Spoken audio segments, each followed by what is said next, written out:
میری شادی ایک بہت امیر گھرانے میں ہوئی۔ میری ساس بہت اچھی تھی۔ اس نے مجھے منہ دکھائی میں ایک انگوٹھی دی۔ میں جب اپنے میکے آئی اور میرے باپ نے جب وہ انگوٹھی دیکھی تو وہیں چیخیں مار کر گر گئے، کیونکہ وہ انگوٹھی انہوں نے میری مری ہوئی ماں کو۔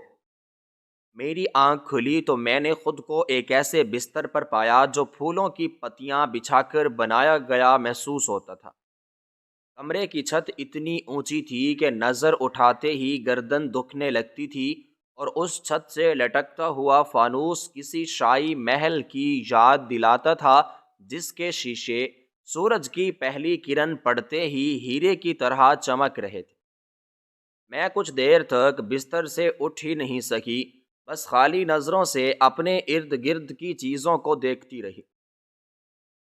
مجھے یقین نہیں آ رہا تھا کہ یہ میں ہوں، وہی لڑکی جو کل تک ایک تنگ و تاریک گلی کے ایسے مکان میں رہتی تھی جہاں دن کے وقت بھی بلب جلانا پڑتا تھا اور جہاں دیواروں سے سیم اور تھوڑ جھڑتا رہتا تھا، مگر آج میں شہر کے اس سب سے بڑے حویلی نما گھر کی بہو بن کر اس مخملی بستر پر لیٹی تھی جس کے بارے میں میرے محلے کی عورتیں صرف خواب میں سوچ سکتی تھیں۔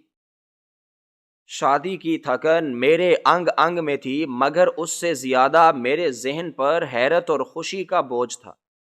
میرے کانوں میں ابھی تک کل رات کی شہنائیوں اور مہمانوں کی باتوں کی باز گشت گونج رہی تھی۔ مجھے یاد آ رہا تھا کہ کس طرح میرے بوڑھے اور کمزور باپ نے رخصتی کے وقت مجھے گلے لگا کر روتے ہوئے کہا تھا کہ بیٹی، آج میرا سر فخر سے بلند ہو گیا ہے کہ تم اتنے بڑے گھرانے میں جا رہی ہو جہاں تمہیں کبھی کسی چیز کی کمی نہیں ہوگی۔ ان کی آنکھوں میں جو اطمینان تھا وہ میرے لیے دنیا کی سب سے بڑی دولت تھی، مگر اس اطمینان کے پیچھے چھپا ہوا ایک انجانا سا خوف بھی تھا جو شاید ہر غریب باپ کے دل میں ہوتا ہے۔ جب وہ اپنی بیٹی کو امیروں کی بستی میں بھیجتا ہے، میں نے دھیرے سے کروٹ لی اور ریشمی لحاف کو اپنے اوپر سے ہٹایا۔ میرے پیر جب قالین پر پڑے تو مجھے ایسا لگا جیسے میں بادلوں پر چل رہی ہوں۔ قالین اتنا نرم اور گھنا تھا کہ میرے پیر اس میں دھنس گئے تھے۔ میں چلتی ہوئی کمرے کی بڑی کھڑکی کے پاس آئی اور بھاری پردوں کو ذرا سا سرکایا۔ باہر کا منظر دیکھ کر میری سانس حلق میں اٹک گئی۔ سامنے ایک وسیع و عریض باغ پھیلا ہوا تھا جہاں رنگ برنگے پھول کھلے تھے، اور درمیان میں ایک فوارہ چل رہا تھا جس کا پانی صبح کی روشنی میں چاندی کی طرح چمک رہا تھا۔ یہ سب کچھ میرا تھا، یا شاید مجھے ایسا باور کرایا گیا تھا کہ یہ سب میرا ہے۔ میرے شوہر صبح سویرے ہی اپنے کارخانوں کی دیکھ بھال کے لیے جا چکے تھے، اور مجھے گھر کی ملازمہ نے بتایا تھا کہ بڑی بیگم صاحبہ یعنی میری ساس مجھ سے ملنے کے لیے میرے کمرے میں تشریف لانے والی ہیں۔ ساس کا نام سنتے ہی میرے دل کی دھڑکن بے ترتیب ہو گئی تھی۔ میری ساس شہر کی ایک بہت ہی با اثر اور با رعب خاتون تھیں۔ ان کے بارے میں کہا جاتا تھا کہ انہوں نے یہ ساری جاگیر اور دولت اکیلے اپنے دم پر بنائی ہے۔ وہ ایک بہت سخت اصولوں والی عورت سمجھی جاتی تھیں، اور ان کا فیصلہ پتھر پر لکیر ہوتا تھا۔ میری ملاقات ان سے شادی سے پہلے صرف 2 بار ہوئی تھی، اور ان دونوں ملاقاتوں میں انہوں نے مجھ سے بہت کم بات کی تھی۔ ان کی نظروں میں ایک ایسی گہرائی تھی جو سامنے والے کے دل کا حال جان لیتی تھی۔ مجھے ڈر لگ رہا تھا کہ کہیں میں ان کے معیار پر پوری نہ اتر سکوں، یا مجھ سے کوئی ایسی غلطی نہ ہو جائے جو ان کی ناراضگی کا سبب بنے۔ میں جلدی سے تیار ہونے لگی۔ میں نے اپنا وہ قیمتی لباس پہنا جو میری ساس نے خود میرے لیے پسند کیا تھا، اور آئینے کے سامنے بیٹھ کر خود کو سنوارنے لگی۔ آئینے میں نظر آنے والا عکس مجھے اپنا نہیں لگ رہا تھا، بلکہ کسی شہزادی کا لگ رہا تھا۔ زیورات سے لدی پھدی وہ لڑکی میں ہی تھی، لیکن میری آنکھوں میں اب بھی وہی سادگی اور جھجک تھی جو میرے ماضی کا حصہ تھی۔ میں ابھی خود کو دیکھ ہی رہی تھی کہ دروازے پر دستک ہوئی اور پھر ادب سے دروازہ کھولا گیا۔ میری ساس اندر داخل ہوئیں۔ ان کا حلیہ دیکھ کر میں دنگ رہ گئی۔ وہ اس عمر میں بھی بلا کی حسین اور پروقار تھیں۔ ان کے سفید بالوں میں چاندی جیسی چمک تھی اور ان کے چہرے پر جھریاں تو تھیں، مگر وہ جھریاں ان کے تجربے اور ان کی محنت کی کہانی سنا رہی تھیں۔ انہوں نے ہلکے رنگ کا ریشمی جوڑا پہن رکھا تھا اور گلے میں موتیوں کی مالا تھی جو ان کی شخصیت کو مزید باوقار بنا رہی تھی۔ میں احترام میں فوراً کھڑی ہو گئی اور اپنی نظریں جھکا لیں۔ وہ میرے قریب آئیں اور میرے سر پر شفقت سے ہاتھ رکھا۔ ان کا لمس بہت ہی ماں جیسا تھا جس نے میرے اندر کے خوف کو کچھ کم کر دیا۔ انہوں نے مجھے بیٹھنے کا اشارہ کیا اور خود میرے سامنے جا کر صوفے پر بیٹھ گئیں۔ ان کی خوشبو پورے کمرے میں پھیل گئی تھی۔ یہ کوئی بہت مہنگی اور نایاب خوشبو تھی جو مجھے ہمیشہ ان کی موجودگی کا احساس دلاتی رہے گی۔ انہوں نے مسکراتے ہوئے میری طرف دیکھا اور کہا کہ تم بہت پیاری لگ رہی ہو اور میں خوش ہوں کہ تم میرے گھر کی رونق بنی ہو۔ ان کی آواز میں ایک ایسا ٹھہراؤ اور سکون تھا جو میرے دل کو بھا گیا۔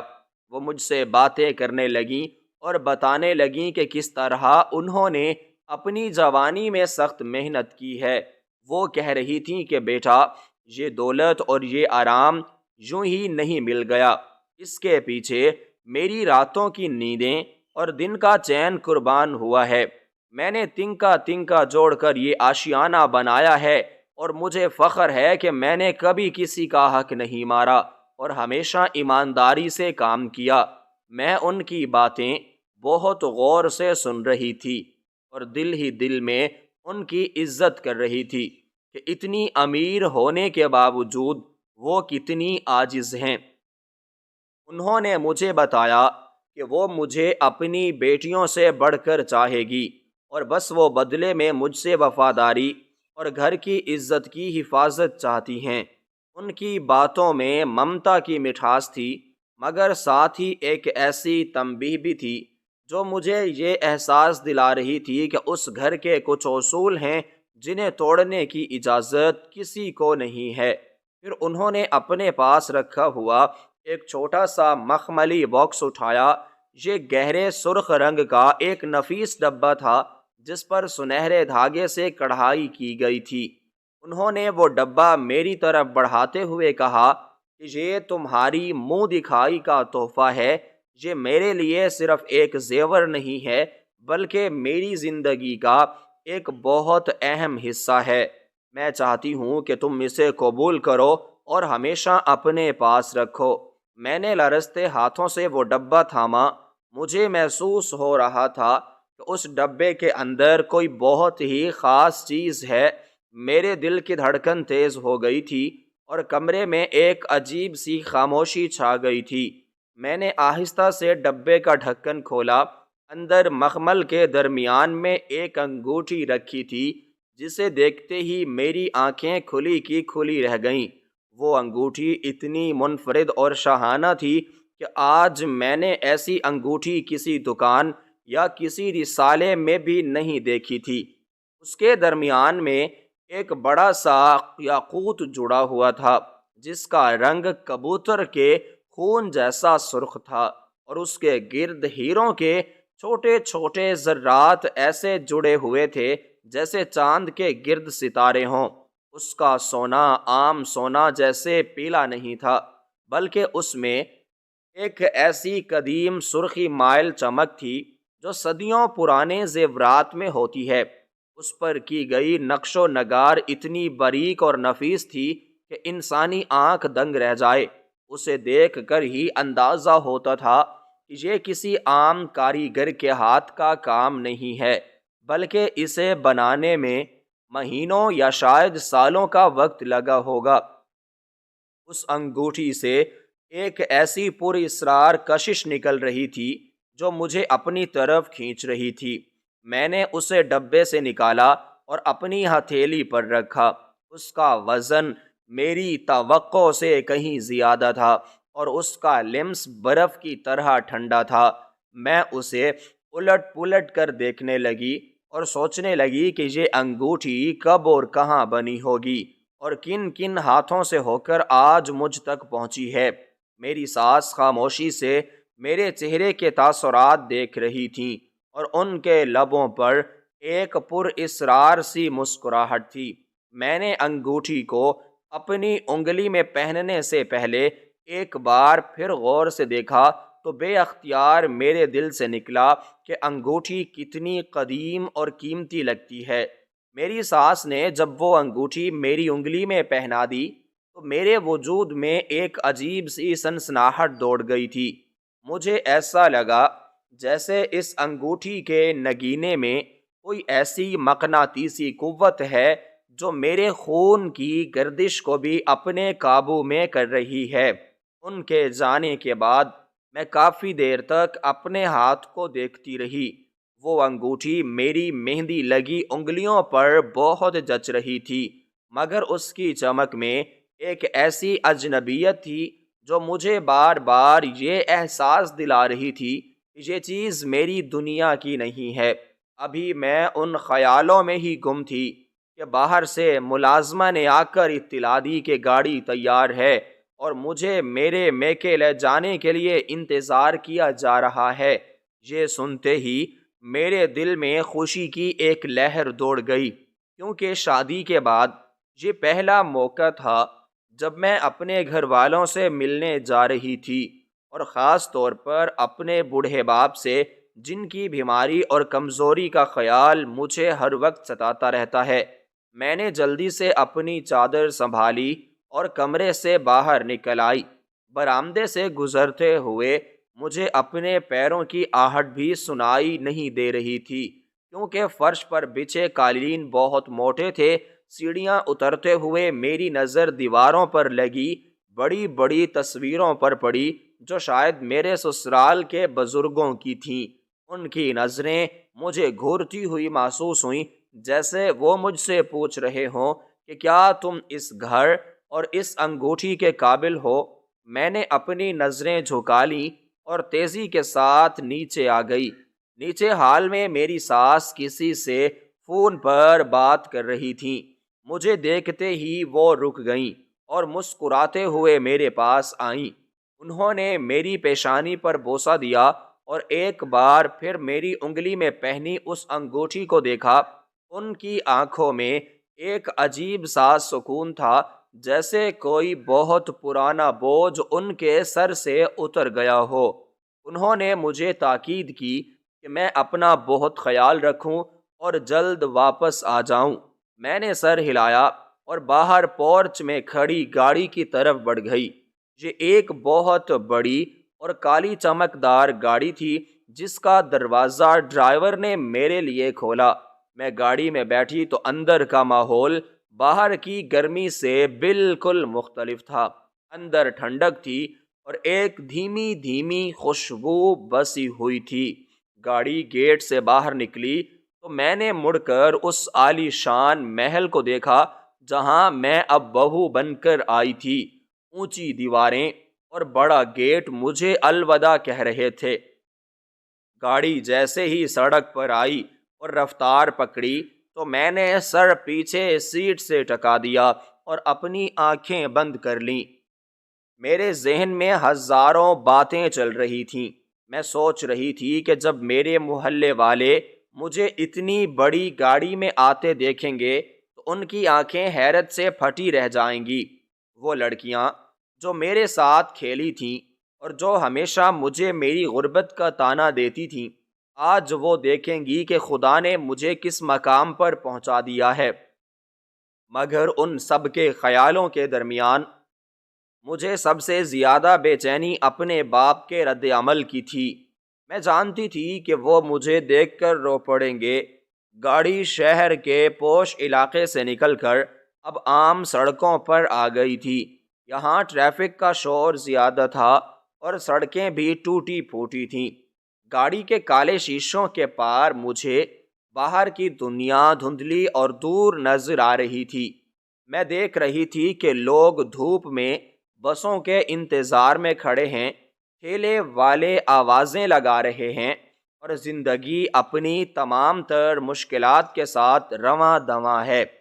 ابھی کل تک میں بھی انہی لوگوں میں شامل تھی، اور آج میں شیشے کے اس پار ایک الگ دنیا میں محفوظ تھی۔ یہ احساس مجھے اداس بھی کر رہا تھا اور شکر گزار بھی بنا رہا تھا۔ میں بار بار اپنی انگلی میں گھومتی اس انگوٹھی کو چھو کر دیکھتی جس کی وجہ سے مجھے اپنی ساس کا پیار اور اعتماد ملا تھا۔ آہستہ آہستہ عورتیں چھوٹی ہوتی گئیں اور گلیاں تنگ ہوتی گئیں۔ اب ہم شہر کے اس حصے میں تھے جہاں غربت کا بسیرا تھا، جہاں کی دیواروں کا رنگ اڑا ہوا تھا اور جگہ جگہ کوڑے کے ڈھیر لگے تھے۔ گاڑی کی رفتار کم ہو گئی تھی کیونکہ راستہ اتنا خراب تھا کہ گاڑی کے جھٹکے اندر تک محسوس ہو رہے تھے۔ ڈرائیور بہت احتیاط سے گاڑی چلا رہا تھا تاکہ گاڑی کو کوئی نقصان نہ پہنچے۔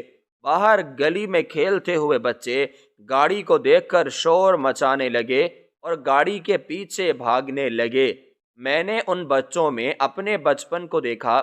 ہم کبھی امیروں کی گاڑیوں کے پیچھے ایسے ہی بھاگا کرتے تھے اور سوچتے تھے کہ ان گاڑیوں میں بیٹھنے والے لوگ شاید فرشتے ہوتے ہیں۔ آج میں خود اس گاڑی میں بیٹھی تھی، مگر میں جانتی تھی کہ میں فرشتہ نہیں بلکہ وہی گوشت پوست کی انسان ہوں۔ گاڑی جب میرے محلے کی گلی میں داخل ہوئی تو وہاں سناٹا چھا گیا۔ تھڑوں پر بیٹھے ہوئے لوگ اٹھ کھڑے ہوئے اور دکانوں سے لوگ باہر نکل کر دیکھنے لگے کہ یہ کون آیا ہے۔ مجھے لوگوں کی نظروں سے گھبراہٹ ہونے لگی، مگر پھر مجھے یاد آیا کہ اب میں اکیلی نہیں ہوں بلکہ ایک بہت بڑے گھرانے کی عزت ہوں۔ میں نے خود کو سنبھالا اور چہرے پر مسکراہٹ سجانے کی کوشش کی۔ گاڑی میرے گھر کے ٹوٹے ہوئے لکڑی کے دروازے کے سامنے آ کر رکی۔ یہ دروازہ سالوں سے پینٹ کا منتظر تھا اور اس کی دراڑیں اب مزید گہری ہوتی گئیں۔ ڈرائیور نے اتر کر میرے لیے دروازہ کھولا۔ جیسے ہی میں گاڑی سے باہر نکلی، میرے نتنوں میں وہی جانی پہچانی بو آ گئی جو اس محلے کی مٹی اور نالیوں سے اٹھتی تھی۔ مگر آج یہ بو مجھے بری نہیں لگی بلکہ اس نے مجھے اپنے پن کا احساس دلایا۔ میرے جوتے کچی زمین پر ٹک گئے اور میں نے اپنے گھر کی طرف دیکھا۔ گھر کا صحن ویران تھا اور برآمدے میں بچھی چارپائی پر میرے باپ لیٹے ہوئے تھے۔ ان کی کھانسی کی آواز باہر تک آ رہی تھی جو میرے دل کو چیر کر رکھ دیتی تھی۔ میں نے اپنی چادر کو درست کیا اور دروازے سے اندر داخل ہوئی۔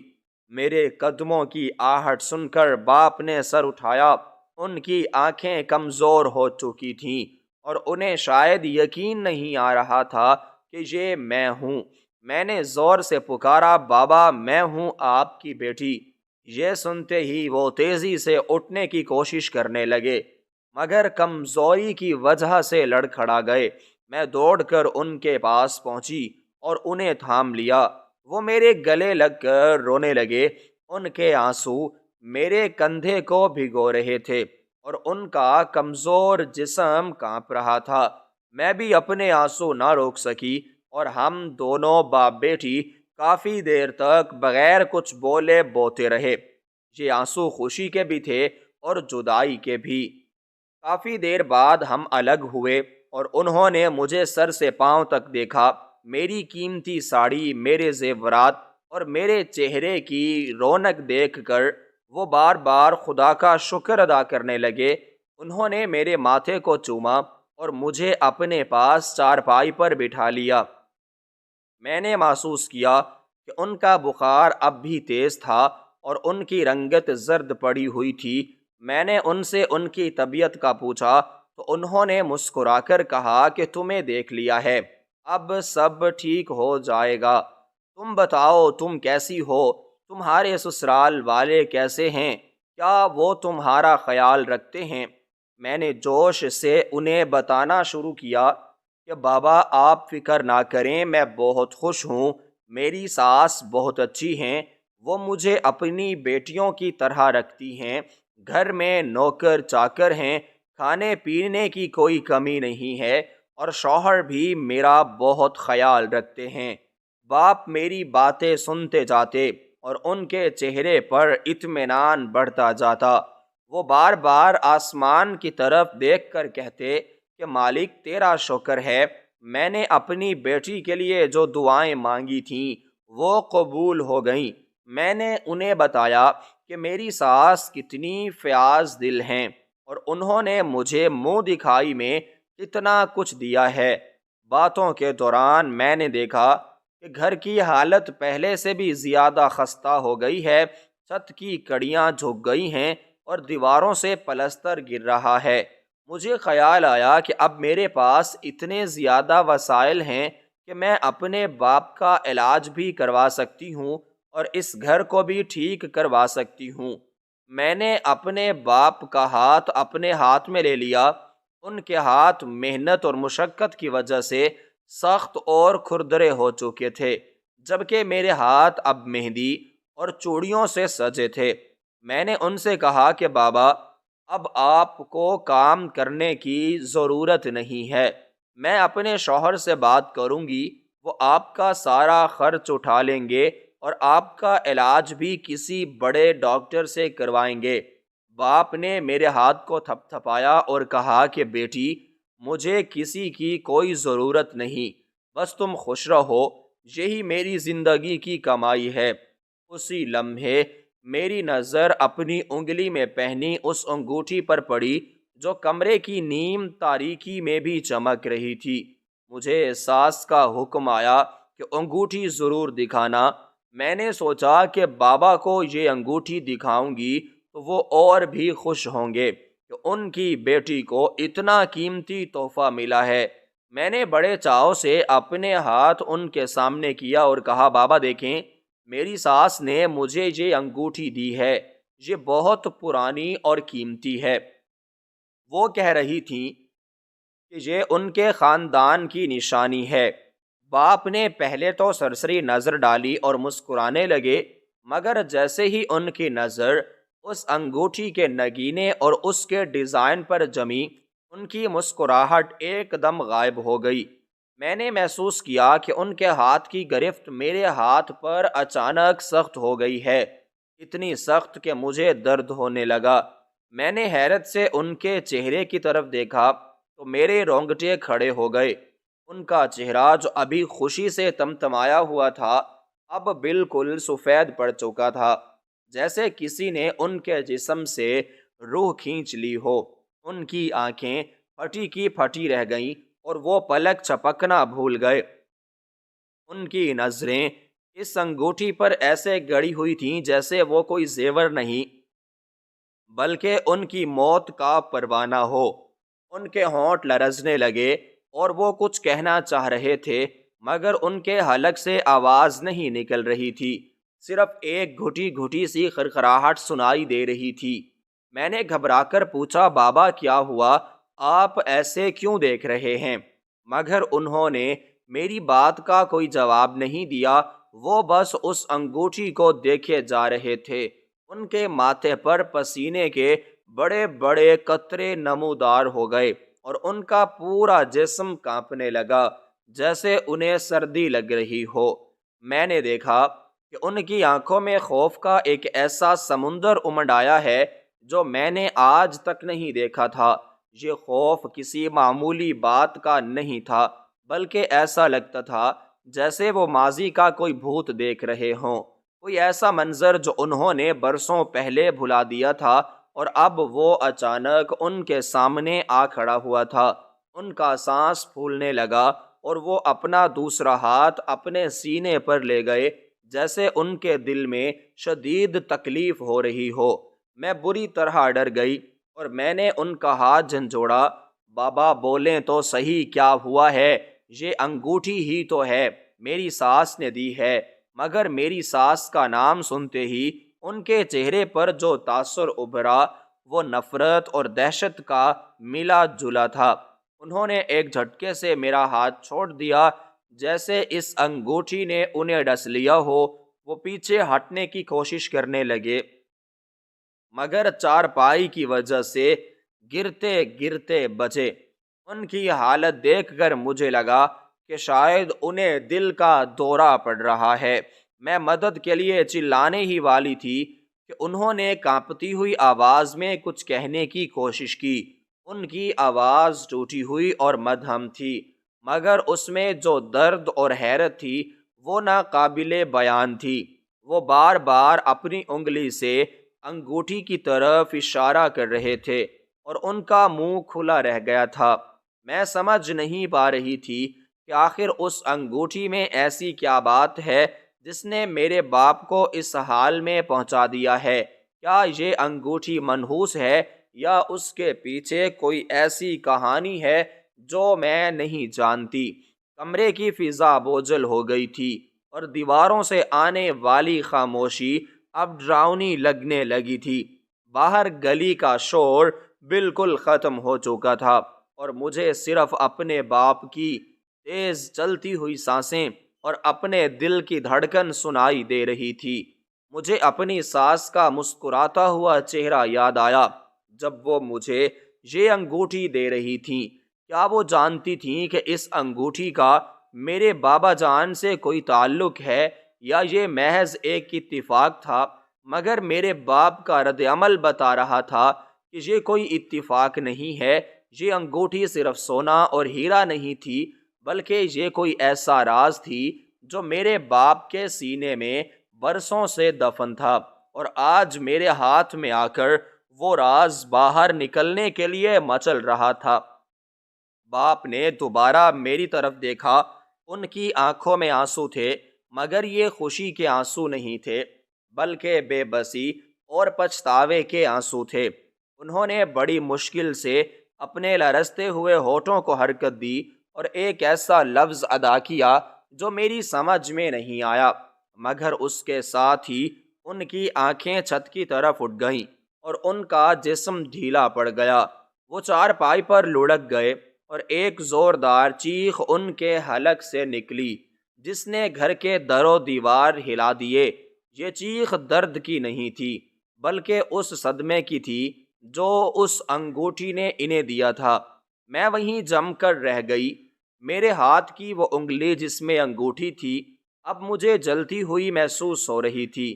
میں نے آگے بڑھ کر بابا کو جھنجھوڑا، مگر وہ ہوش و حواس سے بیگانہ ہو چکے تھے۔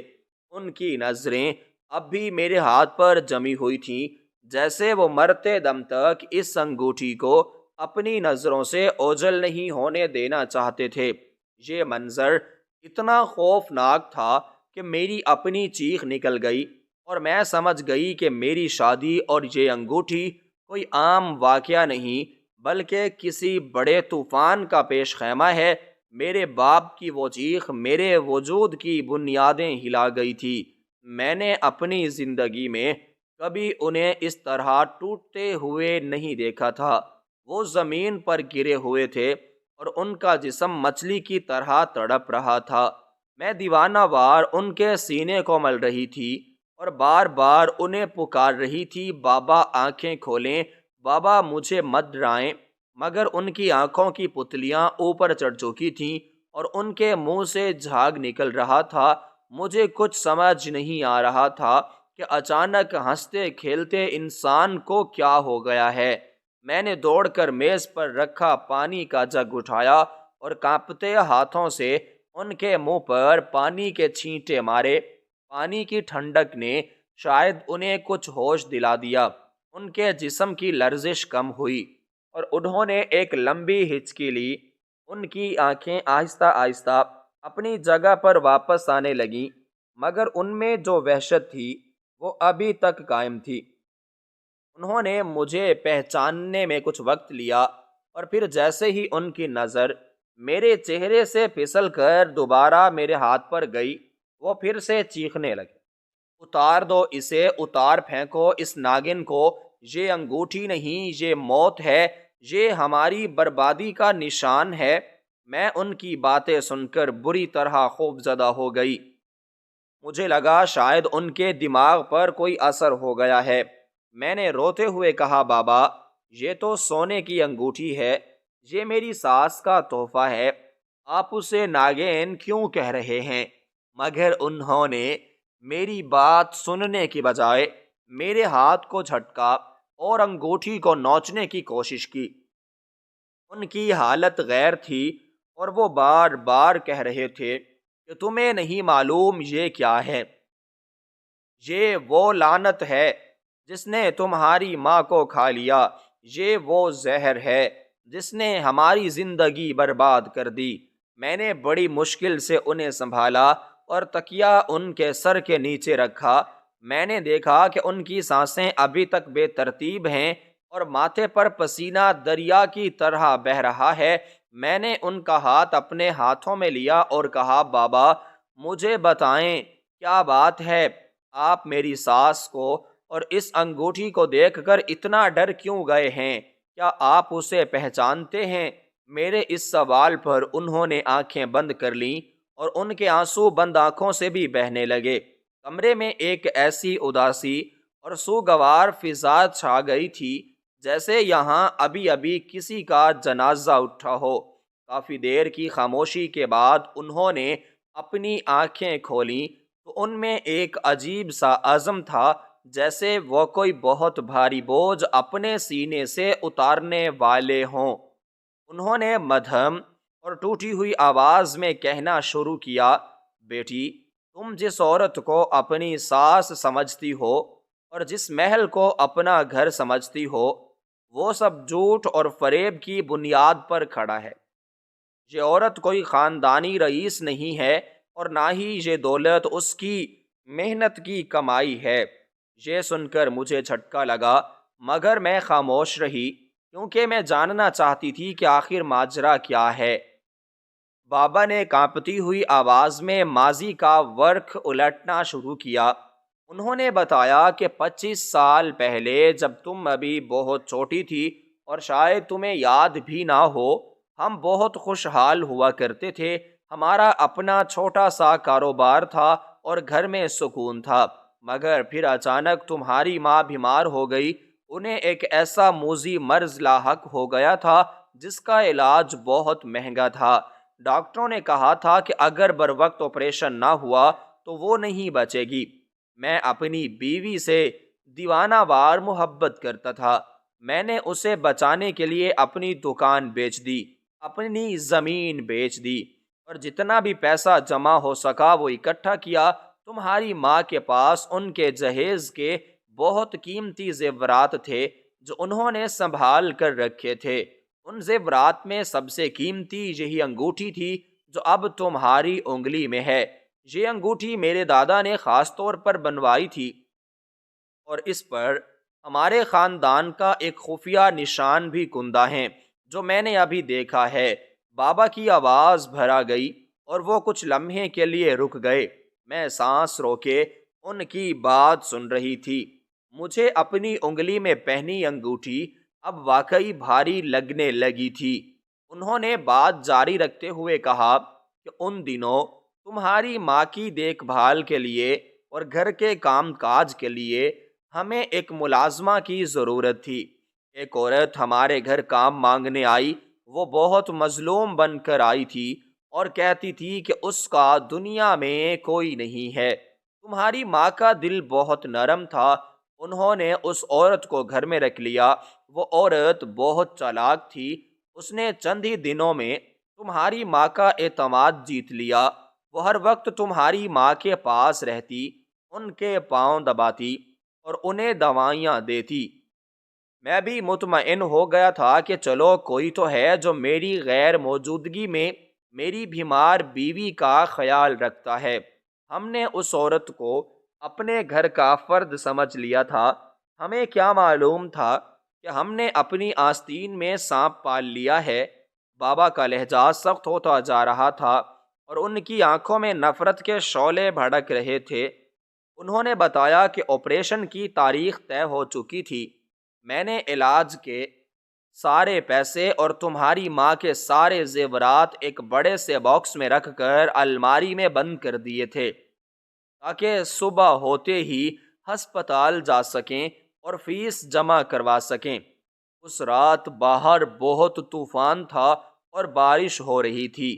میں دن بھر کی بھاگ دوڑ سے تھکا ہوا تھا، اس لیے میری آنکھ لگ گئی۔ تمہاری ماں بھی دوائی کے نشے میں سو رہی تھی۔ رات کے کسی پہر مجھے کھٹکا ہوا، مگر میں نے سوچا شاید ہوا کی وجہ سے کھڑکی کھلی ہوگی۔ جب صبح میری آنکھ کھلی تو گھر میں ایک عجیب سا سناٹا تھا۔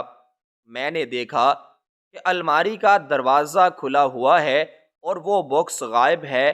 میرے پیروں تلے سے زمین نکل گئی۔ میں نے پاگلوں کی طرح اس ملازمہ کو آوازیں دیں، مگر وہ گھر میں کہیں نہیں تھی۔ میں باہر گلی میں بھاگا، مگر بارش نے سارے نشان مٹا دیے تھے۔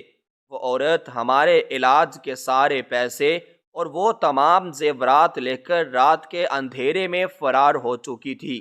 اس زیور میں یہ انگوٹھی بھی شامل تھی جو تمہاری ماں کی سب سے پسندیدہ نشانی تھی۔ بابا رو پڑے اور ان کی ہچکیاں بن گئیں۔ میں پتھر کا بت بنی بیٹھی تھی۔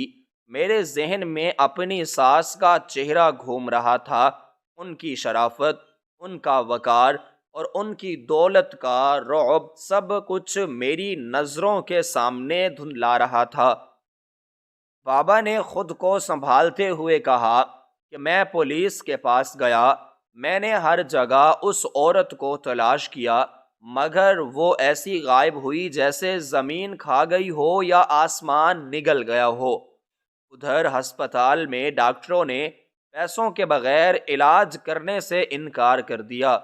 تمہاری ماں درد سے تڑپتی رہی اور میں بے بسی سے اسے دیکھتا رہا۔ میرے پاس اسے بچانے کے وسائل تھے، مگر وہ چوری ہو چکے تھے۔ وہ عورت صرف پیسے نہیں لے گئی تھی، بلکہ وہ تمہاری ماں کی زندگی بھی ساتھ لے گئی تھی۔ 2 دن بعد تمہاری ماں ایڑیاں رگڑ رگڑ کر میری آنکھوں کے سامنے دم توڑ گئی۔ وہ جاتے ہوئے بس یہی کہتی رہی کہ میرے زیور میری بیٹی کے لیے بچا کر رکھنا، مگر میں اسے کیا بتاتا کہ وہ زیور تو وہ ڈائن لے اڑی ہے۔ تمہاری ماں کے مرنے کے بعد میں بالکل ٹوٹ گیا۔ کاروبار ختم ہو چکا تھا، گھر بک گیا اور میں تمہیں لے کر اس کھنڈر میں آ گیا جہاں ہم آج بیٹھے ہیں۔ میں نے ساری زندگی محنت مزدوری کر کے تمہیں پالا اور اس امید پر زندہ رہا کہ شاید خدا کبھی انصاف کرے گا، اور آج میں نے تمہارے ہاتھ میں یہ انگوٹھی دیکھی تو مجھے لگا جیسے میری مری ہوئی بیوی قبر سے اٹھ کر آ گئی ہے اور مجھ سے پوچھ رہی ہے کہ میرا قاتل کون ہے۔ بابا نے میرا ہاتھ پکڑ کر اس انگوٹھی کے اندرونی حصے کی طرف اشارہ کیا اور کہا، غور سے دیکھو، اس کے اندر ایک چھوٹا سا نشان بنا ہوگا جو پھول کی پتیاں جیسا ہے۔ میں نے انگوٹھی اتار کر روشنی میں اس کے اندر دیکھا تو میرے رونگٹے کھڑے ہو گئے۔ وہاں واقعی ایک بہت باریک اور دھندلا سا نشان موجود تھا جو عام نظر سے نظر نہیں آتا تھا۔ میرے منہ سے بے اختیار چیخ نکل گئی، بابا یہ وہی ہے، یہ وہی نشان ہے۔ بابا نے تلخ لہجے میں کہا، ہاں یہ وہی ہے، اور وہ عورت جسے تم ساس کہتی ہو وہ وہی ملازمہ ہے جس نے تمہاری ماں کو مارا ہے۔ اس نے ہماری دولت سے یہ محل کھڑا کیا ہے، اس نے ہمارے پیسوں سے کاروبار شروع کیا اور آج وہ شہر کی عزت دار خاتون بنی پھرتی ہے۔ وہ قاتل ہے تمہاری ماں کی اور میری خوشیوں کی۔ اور دیکھو قدرت کا کھیل دیکھو، اس نے اپنے بیٹے کی شادی اسی لڑکی سے کر دی جس کی ماں کو اس نے مارا تھا، اور وہی انگوٹھی جو اس نے چوری کی تھی آج بڑے فخر سے تمہیں منہ دکھائی میں دے دی، یہ کہہ کر کہ یہ اس کی محنت کی نشانی ہے۔ اتنی بڑی جھوٹی اور مکار ہے وہ عورت، اس نے تمہیں یہ انگوٹھی پہنا کر تمہیں اپنی بہو نہیں بنایا بلکہ تمہیں اپنی غلامی کا طوق پہنایا ہے۔ وہ چاہتی ہے کہ جس طرح اس نے تمہاری ماں کی جان لی، اسی طرح وہ تمہاری زندگی پر بھی قابض ہو جائے۔ میرے سر میں شدید درد ہونے لگا اور کمرہ گھومنے لگا۔ مجھے یقین نہیں آ رہا تھا کہ جس عورت کے پاؤں چھو کر میں آئی ہوں اور جسے میں نے ماں کا درجہ دیا ہے، وہ دراصل ایک چور اور قاتل ہے۔ اس کی وہ باتیں کہ میں نے محنت سے سب کچھ بنایا ہے، اب میرے کانوں میں پگھلا ہوا سیسا بن کر اتر رہی تھیں۔ اس کا وہ شفیق انداز، اس کا وہ مصنوعی پیار، سب ایک ڈھونگ تھا۔ مجھے ایسا لگا جیسے میں کسی دلدل میں دھس گئی ہوں۔ میں نے غصے اور نفرت سے اس انگوٹھی کو زمین پر پھینک دیا۔ وہ انگوٹھی چھن سے زمین پر گری اور لڑکتی ہوئی دیوار کے ساتھ جا لگی۔ بابا نے کہا، بیٹی یہ انگوٹھی واپس اٹھا لو، یہ ہماری امانت ہے اور یہ اس بات کا ثبوت ہے کہ وہ عورت مجرم ہے۔ اب تم اس گھر میں واپس نہیں جاؤ گی۔ وہ گھر تمہارا نہیں بلکہ تمہارے دشمنوں کا ہے۔ مگر پھر مجھے خیال آیا کہ میں تو اب اس گھر کی بہو ہوں، میرا شوہر، میرا سب کچھ وہی ہے، میں کیا کروں؟ میں ایک عجیب کشمکش میں پھنس گئی تھی۔ ایک طرف میرا بوڑھا باپ اور میری مری ہوئی ماں کا خون تھا، اور دوسری طرف میرا شوہر اور میرا نیا رشتہ تھا۔ مگر سچائی اتنی بھیانک تھی کہ اسے جھٹلایا نہیں جا سکتا تھا۔ وہ عورت جسے میں نے دیوی سمجھا تھا، وہ دراصل ایک ڈائن تھی جس نے میری ماں کی سانسیں چرائی تھیں۔ بابا کی حالت اب سنبھل رہی تھی، مگر میری حالت بگڑ رہی تھی۔ مجھے لگ رہا تھا کہ میں ابھی واپس جاؤں اور اس عورت کے منہ پر یہ انگوٹھی مار کر چیخ چیخ کر دنیا کو بتاؤں کہ یہ چور ہے۔ مگر میں جانتی تھی کہ امیروں کی دنیا میں غریبوں کی چیخیں دبا دی جاتی ہیں۔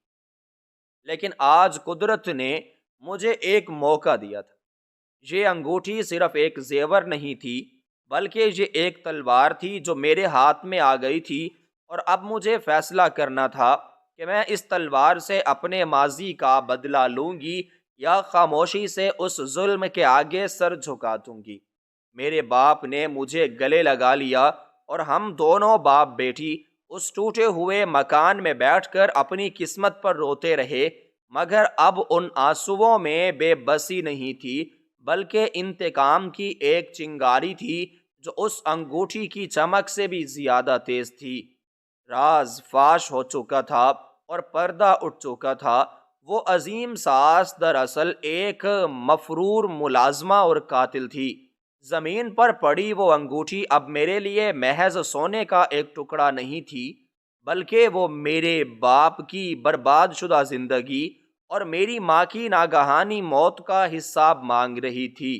میں نے جھک کر اس انگوٹھی کو اٹھایا تو میرے اندر کی کمزور لڑکی دم توڑ گئی، اور اس کی جگہ ایک ایسی بیٹی نے لے لی جو اپنے والدین کے مجرم کو کفرِ کردار تک پہنچانے کے لیے تیار تھی۔ میں نے اپنے باپ کے آنسو پہنچے اور ان کا ہاتھ تھام کر کہا، بابا اب رونے کا وقت نہیں ہے، بلکہ اس عورت سے اپنی ایک ایک چیز کا حساب لینے کا وقت ہے۔ بابا پہلے تو ہچکچائے، کیونکہ وہ جانتے تھے کہ امیروں کے خلاف آواز اٹھانا کتنا مشکل ہوتا ہے، مگر میری آنکھوں میں عزم دیکھ کر ان میں بھی ہمت پیدا ہو گئی۔ ہم اسی گاڑی میں واپس بیٹھے جو مجھے چھوڑنے آئی تھی۔ ڈرائیور حیران تھا کہ میں اتنی جلدی واپس کیوں جا رہی ہوں، مگر میں نے اسے سختی سے گاڑی واپس موڑنے کا حکم دیا۔ راستے بھر میں نے ایک لفظ نہیں کہا، بس مٹھی میں دبی اس انگوٹھی کو محسوس کرتی رہی جو اب مجھے اپنی طاقت لگ رہی تھی۔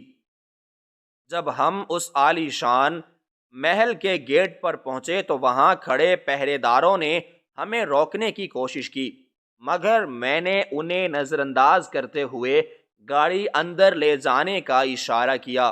ہم سیدھے ڈرائنگ روم داخل ہوئے، جہاں میری ساس اطمینان سے بیٹھی چائے پی رہی تھی۔ ہمیں اچانک واپس دیکھ کر ان کے چہرے پر ناگواری اور حیرت کے تاثرات ابھرے۔ وہ اپنی جگہ سے اٹھیں اور کڑک دار آواز میں بولیں کہ تم اتنی جلدی واپس کیوں آ گئی ہو، اور یہ تمہارے ساتھ یہ فقیر جیسا آدمی کون ہے؟ ان کا لہجہ انتہائی توہین آمیز تھا، مگر آج ان کا رعب مجھ پر اثر نہیں کر رہا تھا۔ میں نے آگے بڑھ کر وہ انگوٹھی ان کی میز پر زور سے پٹکی اور کہا کہ میں یہاں آپ کی بہو بن کر نہیں بلکہ اس مقتولہ کی بیٹی بن کر آئی ہوں جس کے زیورات چرا کر اور جسے موت کے منہ میں دھکیل کر آپ نے یہ محل کھڑا کیا ہے۔ میری بات سن کر ان کا رنگ فق ہو گیا، مگر وہ اپنی فطری مکاری سے کام لیتے ہوئے چلانے لگی کہ تمہارا دماغ خراب ہو گیا ہے، تم مجھ پر الزام لگا رہی ہو، ابھی میں اپنے بیٹے کو بلا کر تمہیں گھر سے نکلواتی ہوں۔ اسی شور شرابے کی آواز سن کر میرا شوہر جو گھر پر ہی تھا دوڑتا ہوا کمرے میں آیا۔ اسے دیکھ کر ساس نے مگر مچ کے آنسو بہانا شروع کر دیے اور کہا کہ دیکھو بیٹا، یہ لڑکی اپنے اس جاہل باپ کو لے کر آئی ہے اور مجھ پر چوری کا الزام لگا رہی ہے۔ میرا شوہر پریشانی سے میری طرف دیکھنے لگا۔ میں نے بغیر کسی خوف کے اپنے شوہر کی آنکھوں میں آنکھیں ڈال کر کہا کہ آج آپ کو فیصلہ کرنا ہوگا کہ آپ سچ کا ساتھ دیں گے یا اس جھوٹ کا جس کی بنیاد پر یہ گھر کھڑا ہے۔ میں نے انگوٹھی اٹھائی اور اسے روشنی میں کر کے اس کے اندر چھپا وہ خاندانی نشان دکھایا اور کہا کہ یہ انگوٹھی میری نانی کی ہے اور یہ نشان میرے باپ کے خاندان کی پہچان ہے۔ اگر یہ آپ کی ماں کی خاندانی انگوٹھی ہے تو اس پر یہ نشان کیوں ہے؟ میرا شوہر چونک گیا۔ اس نے انگوٹھی میرے ہاتھ سے لی اور غور سے اس نشان کو دیکھا، پھر اس نے اپنے باپ یعنی میرے سسر کی پرانی تصویروں کی طرف دیکھا اور پھر اپنی ماں کی طرف سوالیہ نظروں سے دیکھا۔ میری ساس کا چہرہ پسینے سے شرابور ہو چکا تھا اور ان کے ہونٹ کانپ رہے تھے۔ تب میرے باپ نے آگے بڑھ کر کہا کہ بیٹا، یہ عورت کوئی خاندانی رئیس نہیں ہے، بلکہ 25 سال پہلے یہ میرے گھر میں ملازمہ تھی اور میری بیوی کے آپریشن کے پیسے اور زیورات چرا کر بھاگی تھی، جس کی وجہ سے میری بیوی مر گئی۔ میرے باپ نے وہ تمام پرانی نشانیوں اور واقعات کا ذکر کیا جو اس عورت کے ماضی سے جڑے تھے۔ ساس نے چیخ کر انہیں خاموش کرانے کی کوشش کی، مگر سچائی کا سیلاب اب رکنے والا نہیں تھا۔ میرے شوہر نے اپنی ماں کے چہرے پر لکھی ہوئی چوری اور خوف کو پڑھ لیا تھا۔ وہ اپنی ماں کے قریب گیا اور اس کی آنکھوں میں دیکھ کر پوچھا کہ ماں، سچ بتائیے، کیا یہ سب سچ ہے؟ کیا یہ دولت، یہ جاگیر سب چوری کے پیسوں سے بنا ہے؟ ساس نے بیٹے کا کندھا پکڑ کر اسے یقین دلانے کی کوشش کی کہ یہ سب جھوٹ ہے، مگر ان کی زبان لڑکھڑا رہی تھی اور ان کے پاس اس انگوٹھی کے نشان کا کوئی جواب نہیں تھا۔ آخر کار ان کے اعصاب جواب دے گئے اور وہ زمین پر بیٹھ گئیں اور روتے ہوئے اعتراف کرنے لگیں کہ ہاں، مجھ سے غلطی ہوئی تھی۔ میں نے غربت سے تنگ آ کر وہ زیور اٹھا لیے تھے، مگر میں نے یہ سب تمہارے لیے کیا تھا تاکہ تم اچھی زندگی گزار سکو۔ یہ سنتے ہی میرے شوہر نے نفرت سے ان کا ہاتھ چھٹک دیا اور پیچھے ہٹ گیا۔ اس نے کہا کہ آپ نے میری پرورش حرام کے مال سے کی اور ایک معصوم عورت کی جان لے کر مجھے محل میں رکھا۔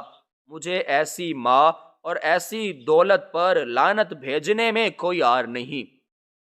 میں ایک قاتل اور چور کا بیٹا کہلانے سے بہتر سمجھتا ہوں کہ میں فقیر ہو جاؤں۔ اس نے اسی وقت گھر کی چابیاں اور جائیداد کے کاغذات لا کر میرے باپ کے قدموں میں رکھ دیے اور کہا کہ بابا، مجھے معاف کر دیں، میں انجانے میں اس گناہ کا حصہ بنا رہا، یہ سب آپ کا ہے۔ میری ماں نے جو کچھ بھی بنایا وہ آپ ہی کی دولت تھی۔